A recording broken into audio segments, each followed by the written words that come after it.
5, 4, 3, 2, and 1. Execute. All right. Camera's on. It is 2021. It is. It is 21. It is 2021. I was putting the charts together, and I had to figure out, I've had this little system to ritual. file the charts, and I'm like, 2020, 12, 18, or 12, whatever. Yeah. Now I got to get my fingers all around 21. a different way to put 21. I'm going to screw it up for at least a few weeks. Oh, for sure. Yeah. And then just in case you have any idea what we think about 2020. Yeah. I mean, 2020 was rough for a lot of reasons and a lot of ways and a lot of people. For COVID-19. Yeah. I don't know if you can see that on the camera. It was a little guy effing COVID. Yeah, it was definitely a rough year. For us, it was grow was kind of a goofy thing to say, but it was like a creation year, really. Right. Well, we started this seriously full-time, really putting the effort that we always wanted to. Yeah. Because we've been talking about this for a long time. years. Yep. But it was like, no, let's do it. Like, now's the time to do it. And it was, I think, probably the best thing we could have done. And so, you're right, 2020 for us, I mean, the fact that we got COVID. We both got COVID. Got it. Yeah. We both got COVID.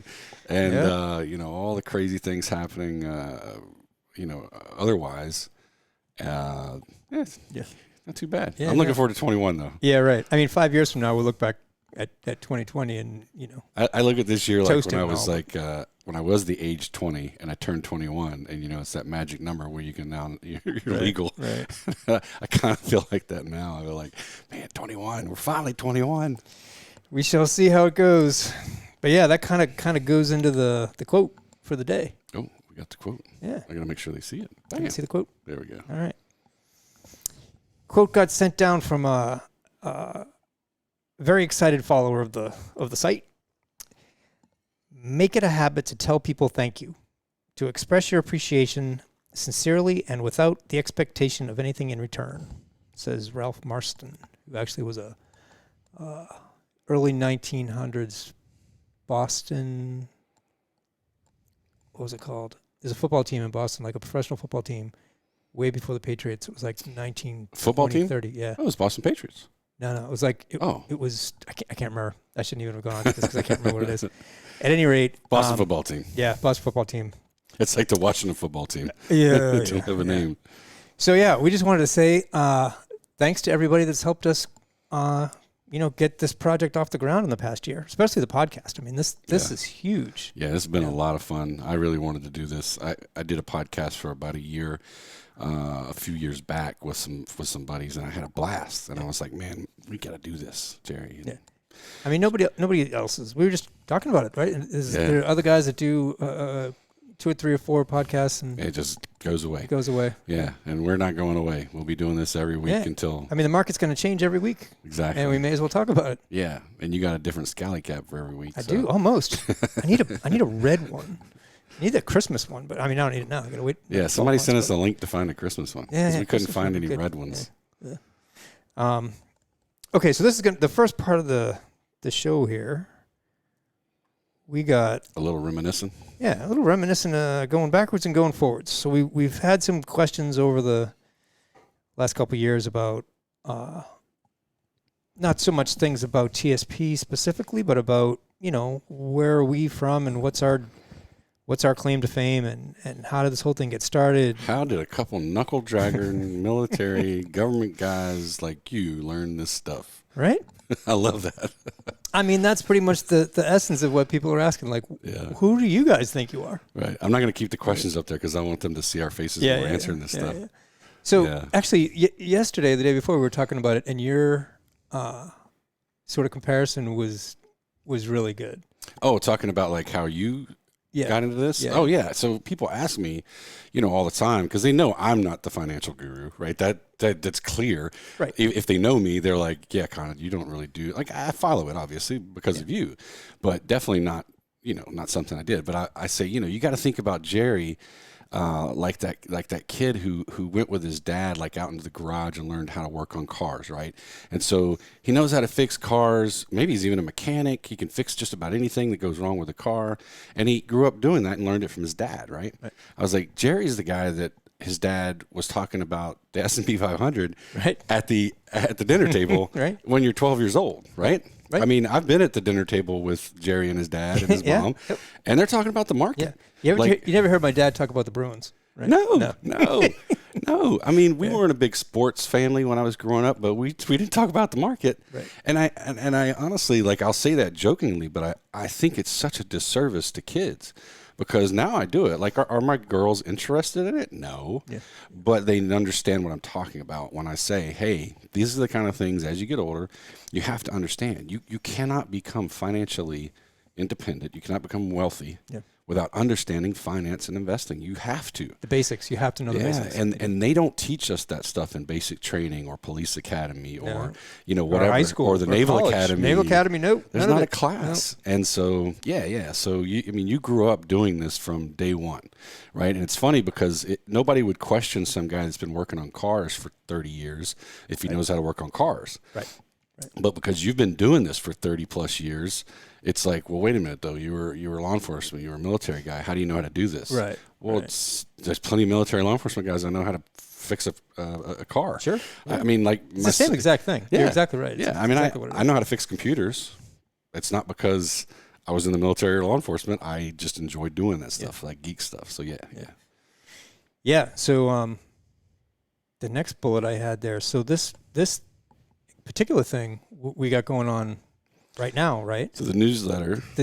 Okay. Yeah. So when I first started TSP doing Max it's called TSP Max was the name of the newsletter. And some of the guys from my old office in Pittsburgh might remember, but I went to a training. I think we talked about it before on one of the shows, but I went to this training and I had to do 2 different presentations. And one of the presentations I did, it was before PowerPoint, and so I had the mimeograph. I got the screen, and I just did 1, 2, 3, 4, 5 Elliott wave thing, and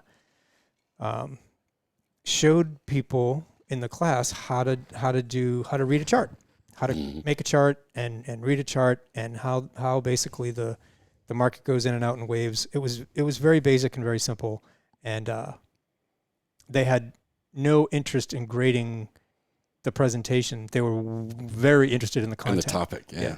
And so that's kind of how the thing got going. And they sent me back to the office, and the special agent in charge of the office got a call from the special agent in charge of the training academy down there, and he's like, "Hey, your guy's got something that, like, my guys thought was awesome." So he calls me in at the office. Yeah, so he calls me in and he puts me on the training schedule, and I teach it to everybody in the office. And then the guys in the office were like, "Hey, this is great.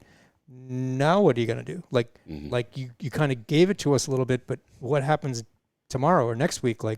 And so I started writing this newsletter that I called TSP Max, and literally it was an emailed newsletter. It wasn't. There was no. Yeah, I remember. Well, at least I don't know if this far back, but when I came across you, and it was a PDF. Yeah. Yeah. You just made a I mean, it's not that different than now. It's just different. It's a PDF. Yeah. I mean, we worked with the tools we had at the time, right? Exactly. And we used no government computers to do that. No. But we didn't have government computers back then. Pencils and papers. That's true. That is true. Yeah, you didn't talk about how you did that presentation without PowerPoint. What did they call that old thing? It was called In Person. No, but you had the slides, right? We had the slide thing. The like they used to use. Maybe you didn't use it for that presentation, but it was like you had film, like a clear film that you would lay down on top of. Yeah, that is what I used. A light. Yeah. What was that thing? Projector. Called? It was some kind of projector thing. Yeah, that's exactly what I did. Yeah. Could you imagine kids doing that now? There's no way. No, they wouldn't know how to use it. You have to actually turn it on. There's no remote. Yeah, and you had to draw and write. That's right. Yeah, That's right. You screwed up. Yeah. Anyway. Yeah, it's good stuff back in the day. So you got the newsletter. So that's how the newsletter got going, and then and you were doing the newsletter all the way up. So when did you start doing the newsletter? 2004. And then we see. So Jerry came down from the Pittsburgh office, and I was already in headquarters. He got an office like across the hall from me, not even really across the hall, like it was just like right there.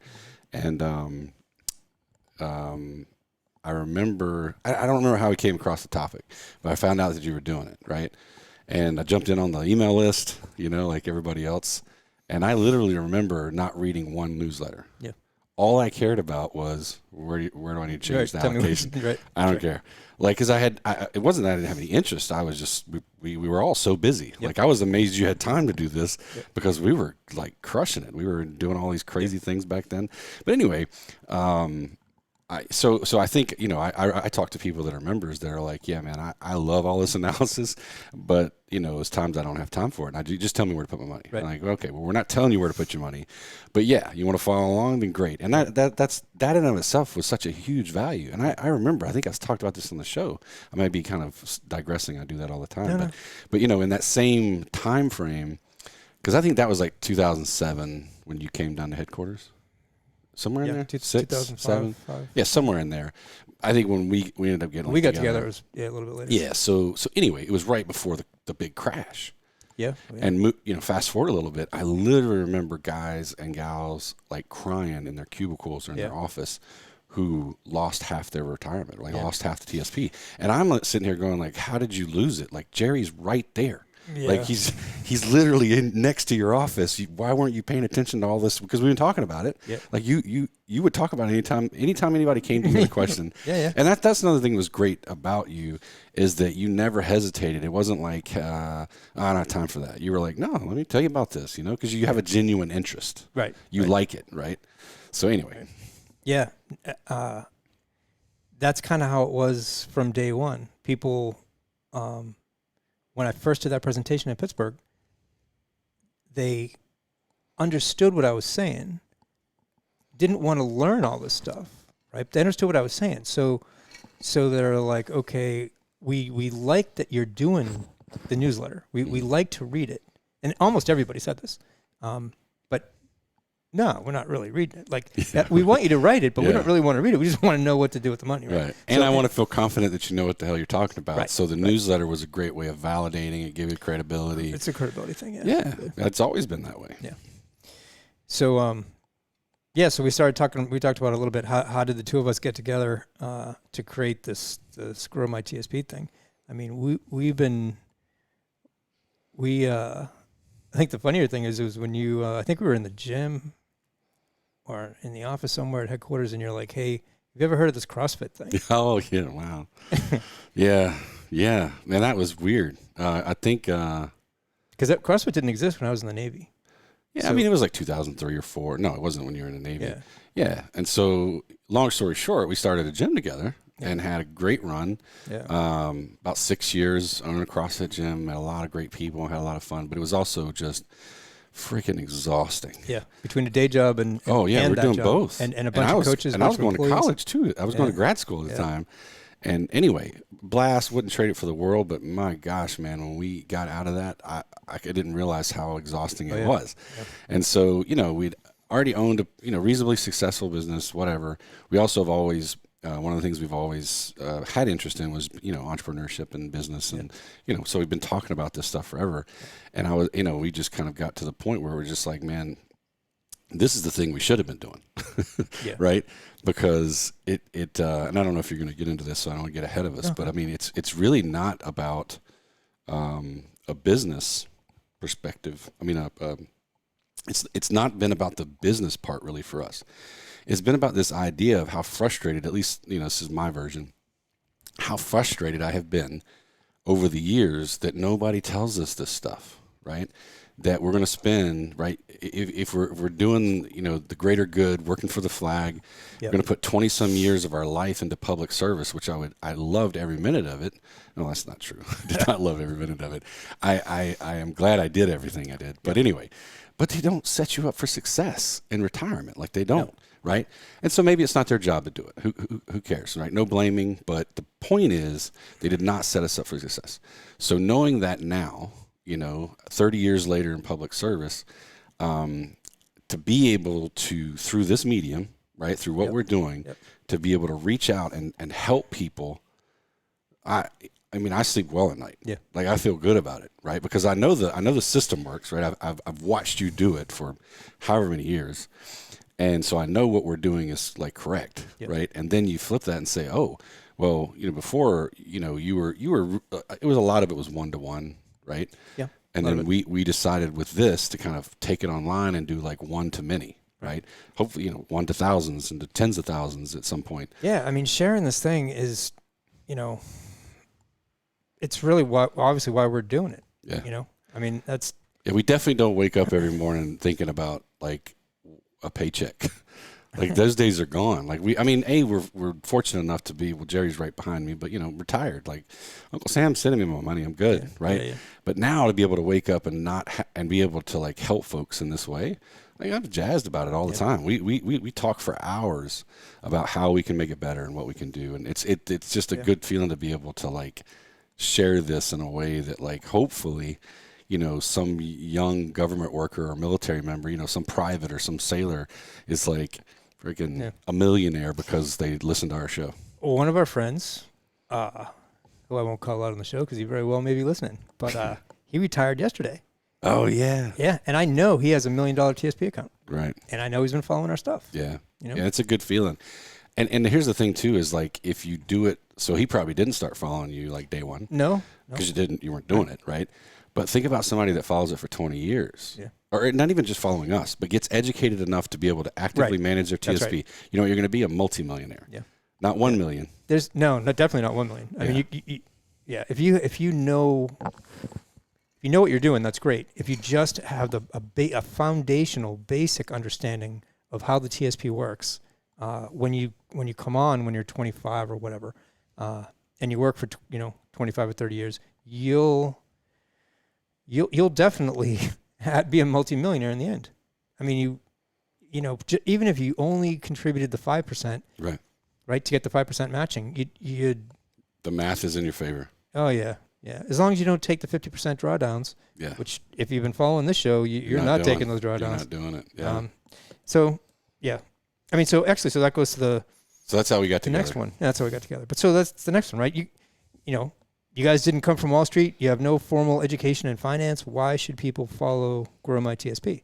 It's not that that you should follow us. It's that like nobody else out here sort of promoting learning about TSP and how valuable it is to your, you and your family's retirement plans. I mean, it's the only thing that you have that you can control. Right.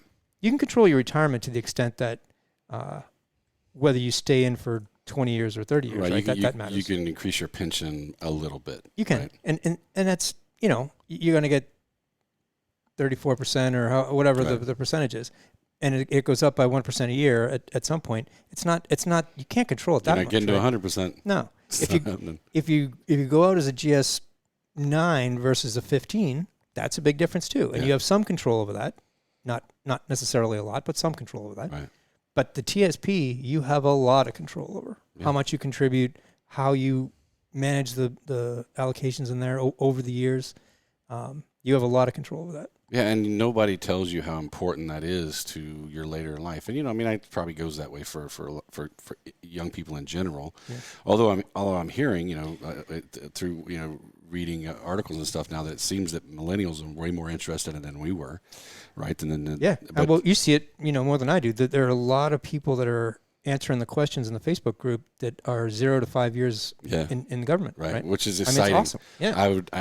Nothing against us old retired folks, but I'd much rather be helping the younger generation of civil servants, of military members, so that when they get our age, they're, literally multimillionaires, and that changes not only their life, but their family's life. Yep. Everybody kind of attached to that. But so we don't have a financial background per se. But I would argue that's not true. We're not doing finance. Yeah, exactly. We're doing a very specific technical analysis of the TSP. It's not even, that's again the beauty of TSP. You got 3 stock funds, 1 bond fund, and a money market. Like that's it. So on the one hand, it's not great because you don't have a whole lot of flexibility and things like that. On the other hand, it's really, really good because you don't have that flexibility. You got to really drill down and focus on what you do have. But you said a minute ago about how like nobody else is doing that, and I think let's touch on that a little bit. It's not that nobody else is is there's a few other websites and Facebook groups and things like that Sure. where they kind of help you, figure out how to allocate your money. But what we decided from day one pretty much was to make this really focused about the educational piece. Right. It's the whole, and I never get this right. I should just memorize this thing, but it's like you could teach a person to fish. Right. No, you take them to, I don't know, I forget what it is, but you lead them to the water. You can't make them drink. No, I don't know. Bottom line is we're teaching you how to fish so you can feed yourself. Right. Exactly. Right. That's the key, right? Is so you might use us, our site and everything to validate your decisions, but we're really trying to get the people that are members and the people that follow this whole thing, whether it's the show or the site or whatever, to get comfortable in this, right? To be able to stand flat-footed and look at a chart and go, all right, I want to move my money. Yeah. And that's where we're going to stay focused, is the educational piece. Yep. And honestly, if you if you talk to your friends about this stuff and you look at charts and you talk about it, the more they say basically teaching is the best way to get better at something, right? If you are a follower of the site and you talk to your friends about it, it's obvious. It's definitely good for them because you're introducing them to something that's good, and it helps you kind of reinforce, what your knowledge of technical analysis. It's how you learn it, how you grow it. Yeah, you're reinforcing all of the information you have in your head, right? Yeah. So where did we leave the last bullet? So that was basically the history. Now I just wanted to throw in there some things that everybody can expect kind of going forward. We got the beta of the charts for Koyfin up. Yeah, I don't know if everybody. We really hadn't announced that on the show. I don't think. No, I don't think so. Yeah, so it's you can get to it right now, but we haven't put the link actually on the page. But mostly because we want to make sure these charts work before we start promoting it too much. But bottom line is, I think we figured it out, where we have the 4 indexes, funds, indexes that the TSP funds track, CS and INF, on our site. Now, why is that important? Because you can theoretically get that other places. The problem is when like the feedback we've been getting is, if I go to Big Charts or go to one of these, I got to set stock charts and all. I got to set all this stuff up. Well, we basically set the chart up. Yep. It's embedded on our website and it's live. So really, all you would have to do is just go to this page a couple times a day, maybe by like 11 a.m. Take a look, see what's going on. Maybe a little bit later in the day, take a look, see what's going on before closing. And that's really it. Yep. Like based on if you follow what we're what we're teaching and what we're the information we're putting out, then that's really what you got to do. The lines in the sand, for the most part, not all the time, but most of the time, are the 10-day, 50-day, and 200-day moving averages. And those are on there. And they're preloaded on there for you. Yep. So you see the MACD, the RSI, the 10, 50, and 200. Yep. And literally, it's hard to see on your phone just because it's a live graph. Yeah. So it's better to look at it on like an iPad or a tablet or a desktop, but you could do it on the phone. Yeah. And what we're hoping out of this is that probably 80-90% of people will just look at the chart, get the info they want, whatever. But you can also go. We're using koyfin.com. These folks were nice enough. They didn't do it just for us, but they're the only charting software that is completely kind of allowing you to embed this stuff live, right? Everybody else, even if you pay for it, they don't allow you to do it, which is ridiculous, I think. But these guys are, it's a newer company. So anyway, check it out. It's GrowMyTSP.com/charts. And we'll have a link. We'll have like a button on the page to get there in the next couple of days. Yeah. New Year's and all that kind of slowed things down. Yeah. So a lot of things that are gonna happen this year, and we'll roll them out. Yeah. I mean, one of the things I don't know if you're going to tease this or not, but we've been talking a lot about creating a partner program, and we haven't, really figure out exactly what that's going to look like, because what we want to do is be able to give people an incentive to refer their friends, but also we don't really want it to be just like a simple referral thing. We truly feel like, because of what we're doing, so we're on this mission to get millions of TSP people understanding how to manage their TSP. Think about how much that would piss off BlackRock, right? Screw your L fund. I'll manage my own. Thank you. Yeah. But anyway, so we're on a mission to do that, and we're just two people.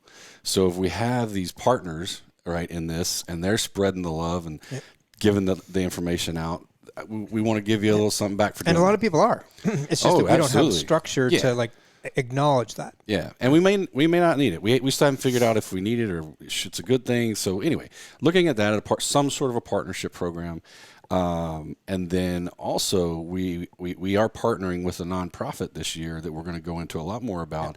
That's going to be exciting. So not only are we on this mission to sort of help military members and federal civilians, but this nonprofit that Jerry and I are now on the board for, it's also going to be helping that same demographic in a really important way. Yep. And so a few shows from now, once we've got all that stuff figured out, we'll be able to put that out. But hopefully you guys are going to be really excited about it. We are. Yeah. Yeah. It's going to be 21 is going to be a big year. No doubt about it. Huge year. Okay. So we are 36 minutes into it. Now we're going to start talking about the market. All right. The market this week. It was another shortened week of trading due to the New Year's holiday. The market closed on New Year's Eve at 4 o'clock as opposed to 1 o'clock. It closed on Christmas Eve. But it went all the way. It was a full day for the market on New Year's Eve, and reopens on Monday, January 4th. It was a mixed week, kind of mixed in the opposite direction from last week. So this week, the C fund closed up 1.43%, where last week the C fund was down. This week, the S fund is down for the first time in a couple of months, but the S fund was down this week 1.72%. I fund was up 0.83%, and the F fund was up 0.17%.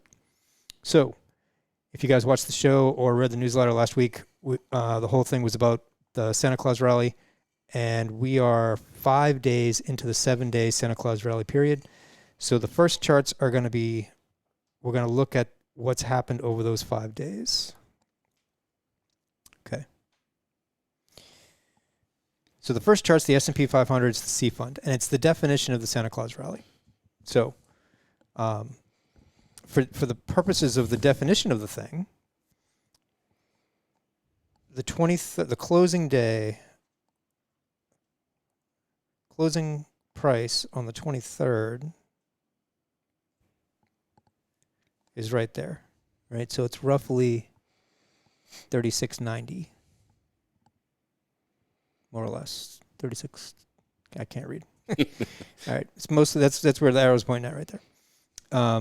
And so over the last 5 days, we've moved up to, right, there's the close on Friday. So, we get this. That was the gain, and that is a 1.8% gain. So, like we talked about last week, the average gain when the Santa Claus rally happens is 1.4%. So we're already only 5 days into 7 days of it. We're already beyond what the historical average is of the Santa Claus rally.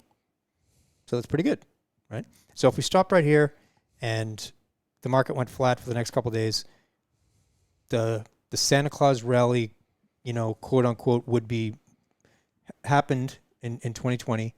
And so we talked about last week, if the Santa Claus rally happens, then on average 6 months later, the market's up another like 5.5% or whatever.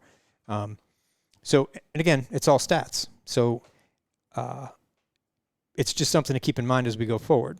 And so that's the C fund. We also got the MACD down here getting ready to cross higher. It doesn't look so good when you only have five or 6 days up there, but you can see that the histogram is trending up. So as soon as this gets above that line, and as soon as this crosses, we'll be in better shape. But it's looking pretty good. Okay, that's the C fund. And we have 2 trading days left. So the 31st was the 5th trading day of the 7. It opens on Monday the 4th, and on closing on the 5th will be the end of the Santa Claus rally. So we'll see what happens. I mean, if the market comes down here and gets lower on Monday and then lower on Tuesday, and we finish below here, so we had a loss, or we didn't have Santa Claus rally, then things will be different. But for right now, it looks pretty good. S Fund is a different story, right? S Fund has been absolutely crushing it since the end of October. Not so much now. Not so much during the Santa Claus rally here, right? So Santa Claus must not like the S Fund. here's the 23rd, right? So the close, which I'm sure everybody remembers how candlesticks work. If it's black and filled in, the bottom of the black is where the closing price was. So from here to this closing price here, right, you got this much of a loss. 2%. 2% loss in the S Fund over the first 5 days of the Santa Claus rally period. Fortunately for us, the definition of the Santa Claus rally is the S&P 500, and not the Wilshire 5000 or the Russell 2000 or some of the other indexes that the S Fund support the S Fund. Yeah. So yeah, I mean, you put up something in the Facebook group like really early on the day that it really started to kind of turn over, right? The S Fund. Yeah. Yeah. Yeah, I think you did. And we're going to see it here on the 6-month chart of the S Fund. I mean, like we said before, when we first did the Santa Claus rally show, it's there's something to it. It's not like flipping a coin. There's definitely something to it. But if you go to Vegas, right, and you pull the wheel, pull the slot, whatever, One-arm bandit. yeah, you can pull if you know that you're going to win 78% of the time, because that was the number, right? 78% of the time that Santa Claus shows up for these rallies. Okay. The problem is if I can sit at the slot machine and pull it, and 78% of the time I win, I'm making a lot of money. But if I could only pull it once a year, yeah, right, right, it's a different thing. Yeah, that's what we're doing here. Right. The fact that the stats tell you 78% of the time, that's great. But right now, this year, I would want to have something to add to that stat. Another indicator. Or 2 or 10. Yeah, right. So S Fund not looking great, and we're going to get to it later. But this is the 10-day moving average, and we are definitely below it. This is actually I think what you were talking about was this day right here. Yeah. We broke down through the 10-day, and I guess that was, I don't know, whatever day it was. It was the 29th, but I don't know what day of the week that was. But we broke down and closed down here below the 10-day. The next day, it came up, hit resistance at the 10-day, right? It opened here, which is fine. Came up, hit the 10-day, came back down, and closed right there. So it was a positive day. It's just that it hit resistance at the 10-day moving average. And then on days of the week, messed me up. Whatever the we never know what day it is. Believe me, I don't know if I'm coming or going. This is not good. It didn't get anywhere near the 10-day moving average up here. Right. It did have a little bit of reversal, which was good, but right now the S Fund is definitely hitting resistance at the not 10-day a place you moving want to be. No. And to a little bit more of a plug for our charts that we put up on the page. I remember when Jerry put that post up on the Facebook group or our page, talking about the S Fund. Yep. Like I had missed it early on, but I literally all I had to do was I went to our page because I'm going there to kind of make sure everything's working, right? But I looked at the S Fund and I was like, whoa. Yeah, I remember you texted me about that. I texted him. I was like, hold on, man. Like, did you see this? And he's like, yeah, I put a post up on the Facebook group. And I was like, oh, well, of course you did. But my point is, it's that easy sometimes, right? Most of the time, it's that easy. All you got to do is check in. Once you have your chart set up, which we now have done for you, right, go check it out. If it just dropped past the 10-day moving average and you're not following us, maybe you're following your own allocations or whatever, like that's how you pay attention to stuff. And it's just sitting right there. I was just like, bingo. Right. Time. If you're in the S Fund, you better get out now. Getting out now. And you can overlap this stuff with anybody else's methodologies that are out there, right? It can just be the trend line or the moving average line or whatever can just be one of the triggers for you. that overlays, a seasonality strategy or a. But you do have to have a strategy. If you don't have a strategy, you're crystal ball in it. Yeah, no bueno. iFund, not as bad as the S, not as good as the C.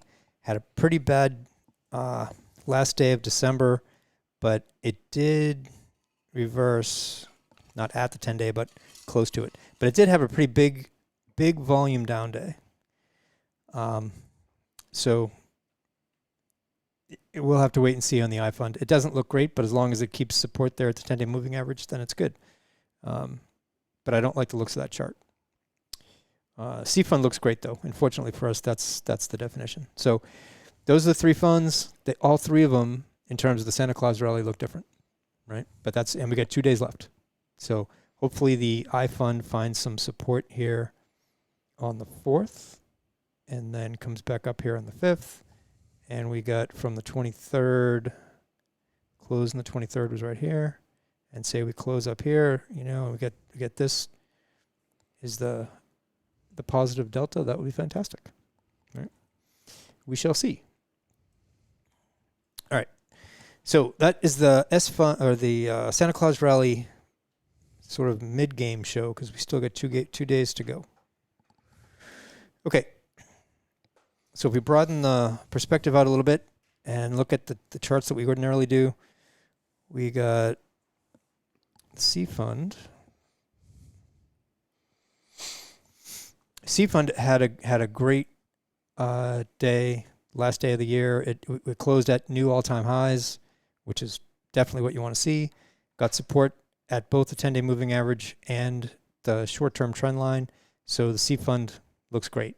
And fortunately for us, that's where the majority of our allocation is. So we are doing good if you're following what the allocations are for GrowMyTSP. The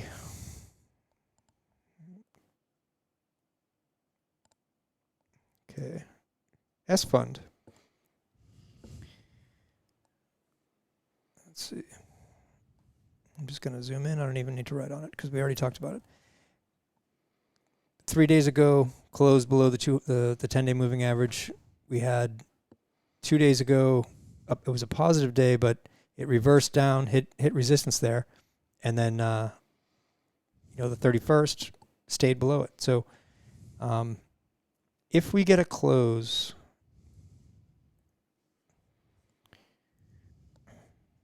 not even a close really, if we get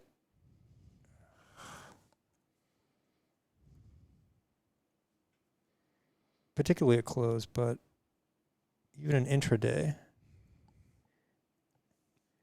if we get below that, it's a little bit under 1950, right? You see that where that wick comes down?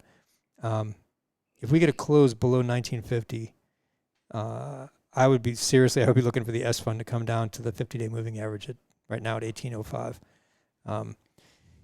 It's got to stay above 1950 or it's going to be ugly. And to be honest, what ordinarily happens when we got one leg down, I wish I could do this together, but from the top, you got 2 days where the S-Fund the price came down quite a bit and then closed below the 10-day.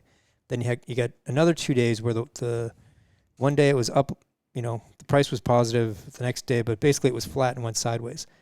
What happens ordinarily is, so you had a down leg, a sideways leg, and the next leg is probably down. It's just the way it works. So I'm not optimistic right now about the S-Fund. If it closes below 1950, that's it. If next week it pops back up and gets above the 10-day moving average, then great. But I wouldn't want to be in it. This is not a bad time to sell it. I definitely wouldn't want to be in it. It's not too far below the 10-day, so that's good. I'm just glad we're not in it right now. Okay. iFund. I'm not liking that. I'm not liking Friday. But it did reverse at the 10-day moving average, and as long as it stays above it, that's fine. We got about 20% allocated into the iFund right now. it's not that bad. Again, as long as it stays above the 10-day moving average, we're in good shape. And iFund tends to have a lot of volatility, so I'm not too worried about it right now. The only thing that does sort of make me worry is that huge, big volume on that down day. So we'll see if the 10-day moving average can maintain support for the iFund, and we'll keep on rolling. We get, again, 2 more days in the Santa Claus rally, and so we'll see how it goes. Okay. 3 January 2021. Questions. One of these days we're going to have a question. I have a lot of questions. As always, guys, if you have questions, put them down in the comments below the show. The show always goes up on YouTube and on Facebook. We do that because Facebook likes it. We upload it up there instead of just putting the link. But anyway, if you ask questions in the comment section, we look at them. Yep. And not at 2 a.m. in the morning, but yeah. Sometimes we get some during through the night. I'm like, we didn't see that. Yeah. No. Yeah. Definitely ask questions there. Everybody wants to see them. If you ask it, there's definitely 10 people that had the same question. Oh, 100%. So, yeah. And I mean, I know I don't prep, in case you can't tell. I don't prep a whole lot for this show. So that's not true. You do all the charts. I you don't prep for what you're going to say. Right. I don't prep for what I'm going to say. Yeah, there's no script. If you think this is scripted. Right. No, this is not scripted. Right. So yes, obviously I do the charts and I figure out what I want to talk about, but it's me in my own head. Yeah. So it wouldn't surprise me at all if somebody had a question about what the heck's going on in my head when I'm talking about one of these charts. Yeah. No, for sure. If you have questions, throw them in the comments. If you like the show, please share it. Share with the friends. Definitely share it with your friends. We're trying to get it to as many people as we can. That is the goal. All right. So we're done with 2020. Peace out.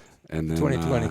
I hope everyone has a very prosperous and very safe New Year. When we're recording this, it's past January 1st. Well, we made it through New Year's Eve. That's pretty good. Yeah, exactly. It's January 1st today. Yeah. All right, you guys be safe, have fun, and I think we're out of here. We're out. Cue rock music. Do, do, do.